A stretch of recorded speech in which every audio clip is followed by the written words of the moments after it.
This podcast has been brought to you by the UK Domain, a free resource to help every small business owner take advantage of online marketing.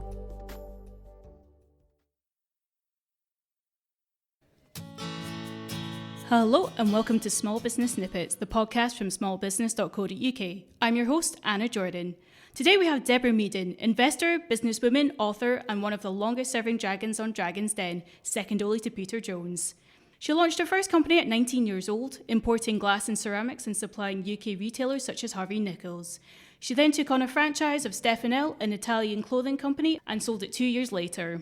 Next came her family's amusement arcade business, where she went from shop floor worker to operations director before moving to Weststar. Within 2 years, she became managing director of Weststar Holidays and did a management buyout in 1999. In 2005, she sold the business for $33 million. After deciding that retirement wasn't for her, Deborah joined Dragon's Den in 2006 and has since invested £3,746,000. Hello, Deborah. Good morning. I'm still smarting from being called second to Peter Jones, but we are only talking timing. Yeah. How are you doing today? Good. It's good. Yeah, very good day. So far, very good day. Yeah, that's it. You want to touch wood. Unfortunately, there's not much wood in here at the moment. Right, I'll start off with something quite general. So in the past, you've said that you like success and successful people. How do you define success? I can tell when somebody's successful because they're kind of comfortable with themselves. And that sounds odd because often success, people think of these sort of driven people who are constantly reaching for, bigger and more money and more profit and whatever. But actually, I consider success somebody who's reached that stage in life where they thought, this is great, this is good. It might not be good forever, but I'm really enjoying what I'm doing now. I'm having a great impact. And the thing that I've set out to do, I am achieving, and I'm achieving well.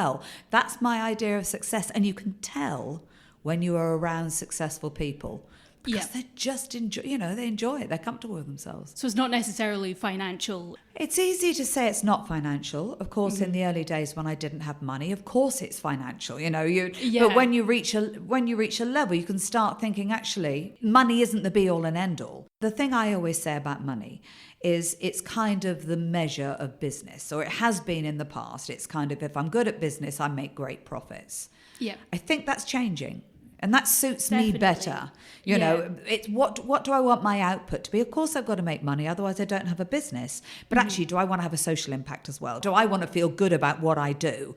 I'm much more comfortable in that space. Yeah, we're seeing a lot of businesses moving towards having more of an ethical basis in their business models, supporting animals, even doing charity contributions on the side. So, and I think, yes, and it doesn't just have to be through charity, just behaving well. Yes. If you believe in something, it should be reflected in your business, and treating your people well, being respectful of them, making sure that you're having an impact in your community. But sometimes I feel that the charity side can be a little bit of absolving yourself of responsibility. Let's just give them some money, and then they can do the work for me. I kind of feel there's a bigger responsibility. We should behave well in our business lives.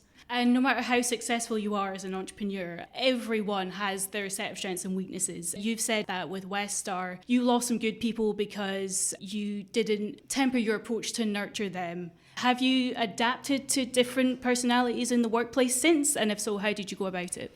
That is very, very true. I'm very robust, and anybody who's watched Dragon's Den will know I'm very robust.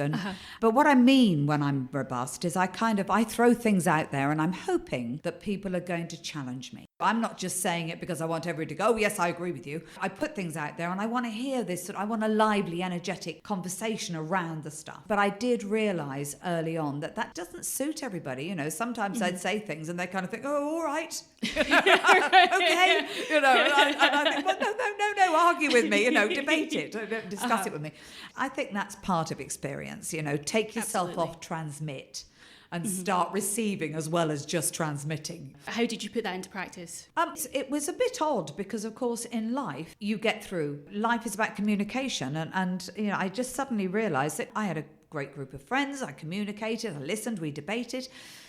And I think, why am I behaving differently at work? People are people, just because, they happen to be in the work environment. So why don't I just use the same skills that I will use outside of work? When you first meet people, you kind of sense them, you feel them out. Are they shy? Are they very robust? Are they gregarious? What are they? And you kind of, you temper yourself to them. So I just, I just remembered to do that in the workplace.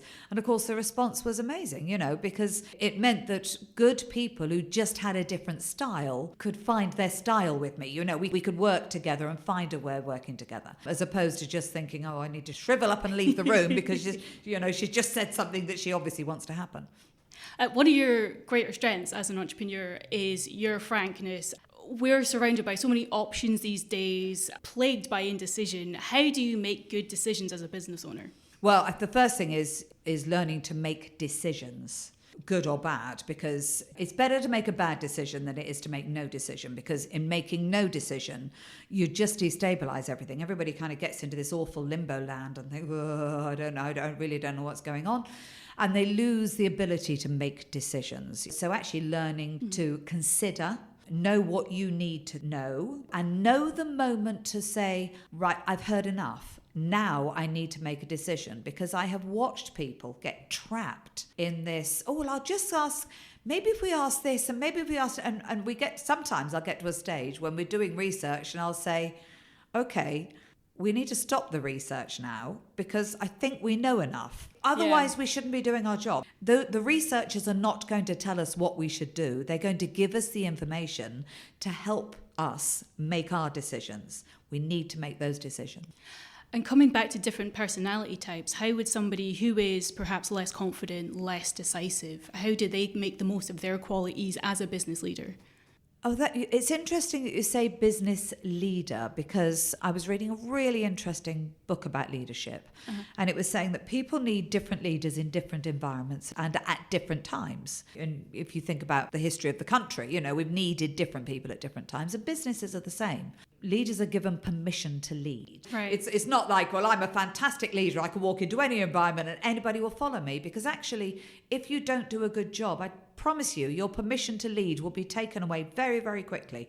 People will just start finding ways around you. They'll just think, you know what, they don't know what they're doing, so I'll carry on with my thing. So I actually think knowledge and experience and proving that you're good eventually attracts people around you, because people work out really quickly, who is it that helps me, makes my life better, because I can do my job better. I know they're going to help me do my job better. So be good at what you do. Be really helpful to other people. Recognize that you are all in this together, because the more helpful you are, the more people look to you. We all think of these leaders, these big strident people who are born leaders, But actually, in the wrong environment and in the wrong time, people will just go, oh, shush. Go away. You're not what I need. But sometimes people just need to be given the chance as well, just to come out and to be able to make those decisions as well. Absolutely. And also to get the feedback on those decisions, because a lot of it is lack of confidence. I've seen so many people sit in a room, and actually this has happened a lot since I've been on Dragon's Den. Suddenly it's like I'm the expert on everything. I've been on television, so I know everything, and I've got perfectly confident, competent people who know way more about their subject than me, who will not stick their stake in the ground because they think Deborah's in the room, so she knows more than anybody. And it's like, no, guys, if I think I know everything, what am I doing sitting in a room talking to you lot? I'll just carry on, thank you. You know way more than me, so can you just carry on making the decisions you made before the day I was on Dragon's Den? It's much more difficult for me now to get people to challenge me. And I love challenge. What's the point? I don't want to sit in a room with people who are just agreeing with me. What's the point of that? Absolutely, yeah. I feel like I should disagree with you right now, but I actually do agree with you. One of the companies that you invest in, if we're coming towards, again, business decisions that are more difficult, Gripit ran into some difficulty last year. Yeah. How do you know when to walk away from a business? Well, in the case of Gripit, it's what to do, because, of course, it's come through. We're now selling into the US market, and it's when to stop. Right. Or it's when to say, in the case of Gripit, actually, we've got a fantastic product here. Mm-hmm. No one ever questioned the product. So what we're now going to do is actually present it in a different way and have a completely different structure sitting behind it.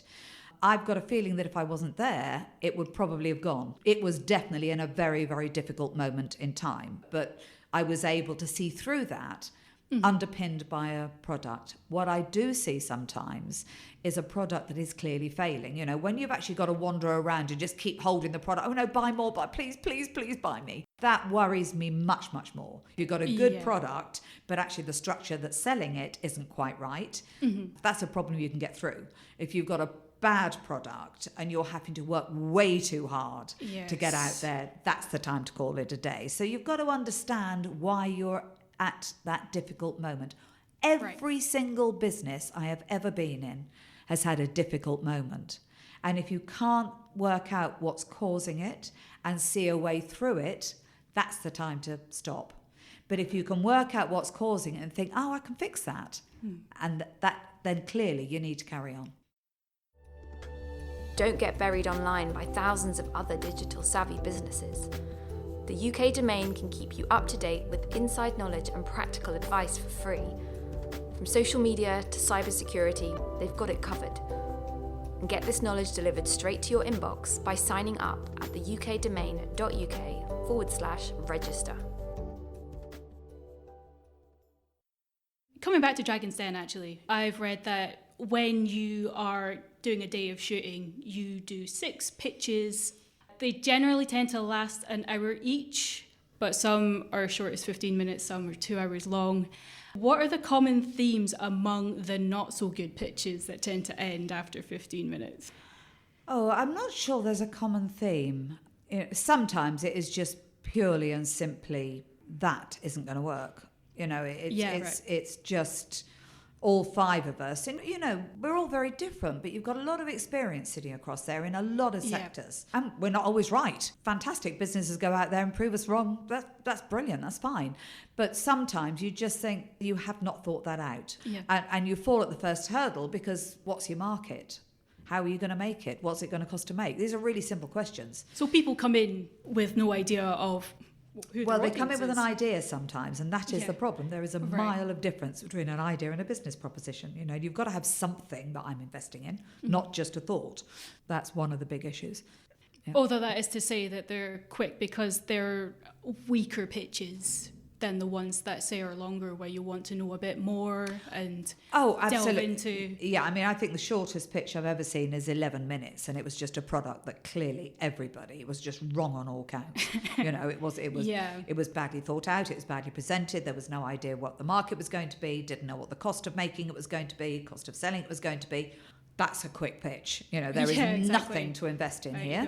I think the longest pitch was probably 3 hours is the longest pitch I've ever been on. Wow. But to be honest, at that point, you're interested because it's in. We don't sit there for 3 hours and then don't invest, you know, as we're trying to unpick a business. So what is discussed in a 3-hour pitch? Well, we're trying to get to the stage where an investment is going to proceed because, of course, not all investments, when we get out of the den, we then enter due diligence, and not all of them pass due diligence. Now, I don't want to waste my time or their time, or life's too short to agree something and then find afterwards, damn, if I'd known that, I would never have made an offer. So if you're interested, you know, it tends to take longer because we're trying to eke out all of the things. So it shortens the process because in my experience, when you come out of the den, the longer it takes for that deal to get away, the less likely the deal is going to be.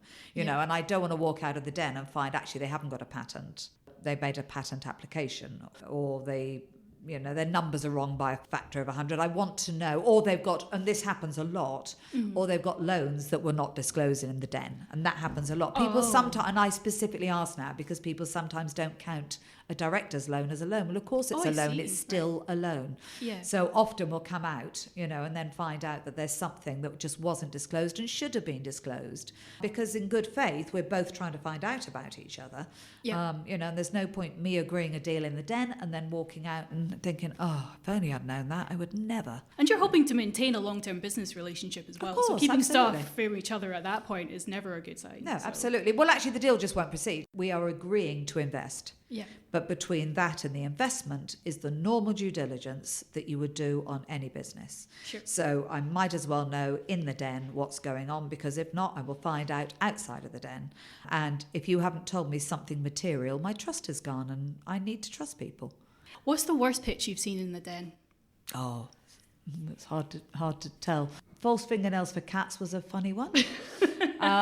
There was a fantastic, it was a guy who came up with an invention of a fold-out sunbed in a suitcase, which you could take on holiday with you and take your suitcase down to the beach and then unfold it, because obviously people use all the beach chairs and you just think, you don't seriously believe I'm going to carry a huge big suitcase on holiday with me. People have so much checked-in baggage, you know. At least he was thinking. Yeah, he can make one for himself. How about pitches that you turned down at the time, but turned out to be quite successful after the show? Were there any of those that you thought, oh, I wish I'd gotten involved in that? I'm not a I wish I had kind of person. I put everything into achieving the thing that I'm trying to achieve. And if I don't, I don't.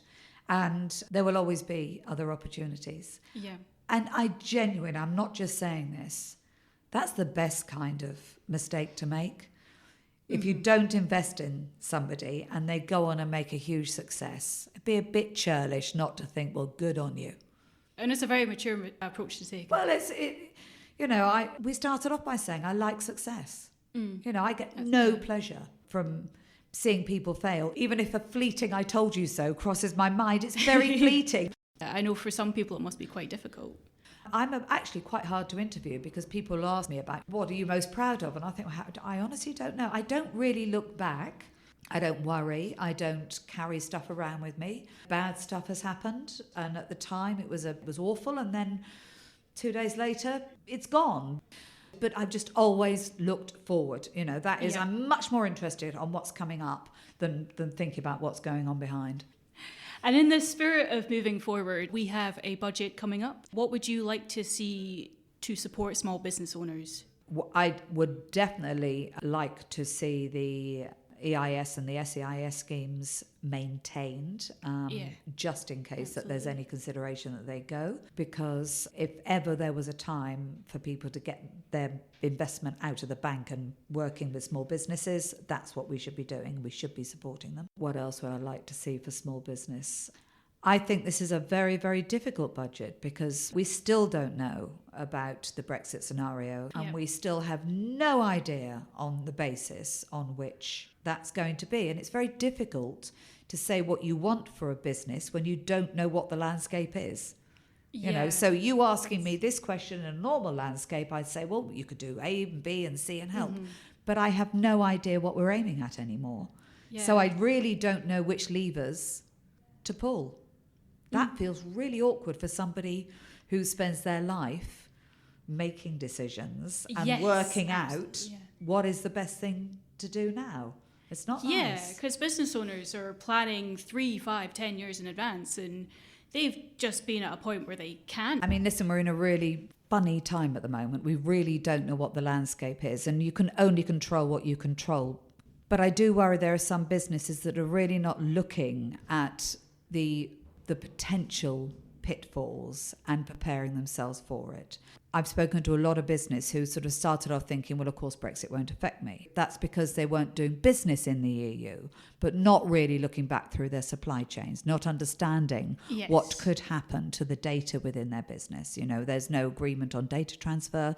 So I think businesses should just look into themselves for a moment and think actually which bits of these could be affected in terms of a future trade deal. There will be a lot of stuff that's left undone.